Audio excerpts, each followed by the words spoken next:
كانوا قليلا من الليل ما يهجعون وبالأسحار. اور بہتر تو یہ کہ چینی چھوڑ دیں, شہد کھائیں بھائی. کیا خیال ہے؟ شہد کا شربت اگر آپ افطاری میں پی لیں فائدہ ہی فائدہ. نہ صرف یہ کہ گردوں کو نقصان نہیں دے گا بلکہ فائدہ پہنچائے گا. تو آج کل کوئی اتنا مسئلہ نہیں ہے, شہد کوئی اتنی مہنگی چیز نہیں ہے, خالص ہونا چاہیے شہد. شہد کا جو ہے نا وہ پانی میں 2-4 چمچے گھول دیے, اس میں تھوڑا سا لیمن بھی ڈال دیا, اور لیمو ہونا چاہیے, کچھ اور نہ ہو. لیمو کے نام پہ آج کل مذاق بھی مل رہا ہے مارکیٹ میں. لیمن ہوتا ہے ایک جمیری ہوتی ہے, بالکل لیمو کی شکل کی ہوتی ہے, وہ نقصان دہ ہوتی ہے. تو آپ نے اس کو بولا بھائی مجھے لیمو چاہیے, لیمو. تو لیمن کا آپ نے تھوڑا سا اس میں ڈال دیا, اور شہد بھی ڈال دیا, اور شربت.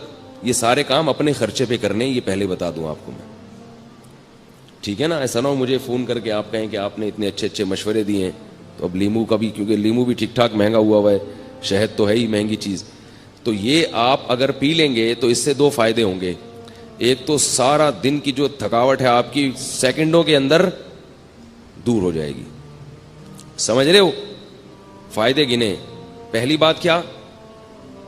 سارا دن کی تھکاوٹ آپ کی دور ہو جائے گی. دوسرا فائدہ کیا ہوگا؟ لذت اور مزہ.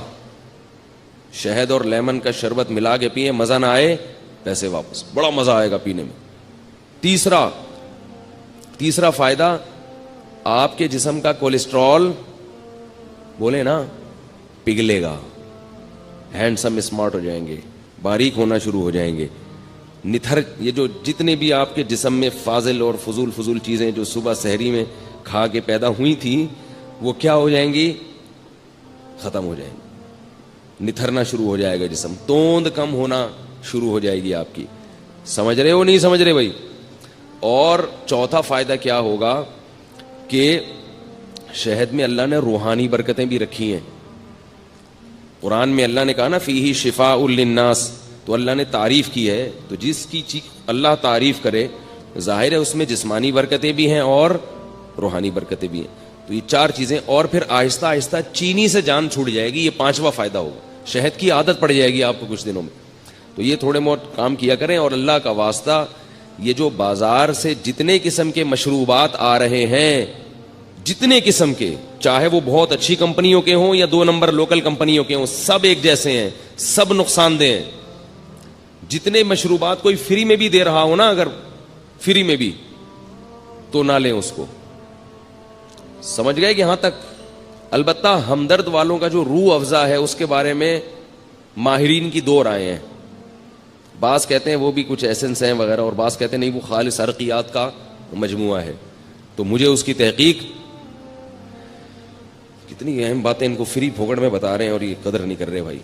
تو مجھے اس کی پوری طرح تحقیق نہیں ہے. وہ آپ ہمدرد والوں سے پوچھ لیں کہ بھائی یہ 2 نمبر آ رہا ہے, یا جب تک حکیم محمد سعید صاحب زندہ تھے تو 1 نمبر آ رہا تھا, وہ پھلوں کا رس تھا. ٹھیک ہے نا؟ اب پھلوں کا رس ہے یا پرچی پہ پھل لکھ کے وہ پرچی ڈال دی جاتی ہے, اس کا مجھے علم نہیں ہے. تو دونوں باتیں سننے کو ملتی ہیں, بعض کہتے ہیں 2 نمبر ہے, بعض کہتے ہیں 1 نمبر ہے. تو مجھے نہیں پتا کہ وہ 2 نمبر ہے کہ 1 نمبر. تو آپ کا کوئی جاننے والا ہو تو آپ اس سے تحقیق کر سکتے ہیں. باقی جتنے بھی مشروبات آ رہے ہیں باہر سے, سارے بیڑا غرق کر رہے ہیں. کیونکہ جب آپ خالی پیٹ وہ پیتے ہو, ان میں کیمیکلز ہوتے ہیں. وہ کیمیکلز آپ کے گردوں کو فوری طور پر متاثر کرتے ہیں. گردوں کے اتنی بیماریاں, پہلے زمانے میں لاکھوں میں کوئی 1 گردوں کا مریض ملتا تھا. تو اپنے آپ کو ڈائلیسس پہ کیوں لانا چاہ رہے ہو بھائی؟ آپ دیکھو نا, ڈائلیسس کے مریضوں کو جا کے ہسپتال میں دیکھو, پناہ مانگو گے اللہ کی آپ کہ اللہ مجھے بچا لے اس عذاب سے.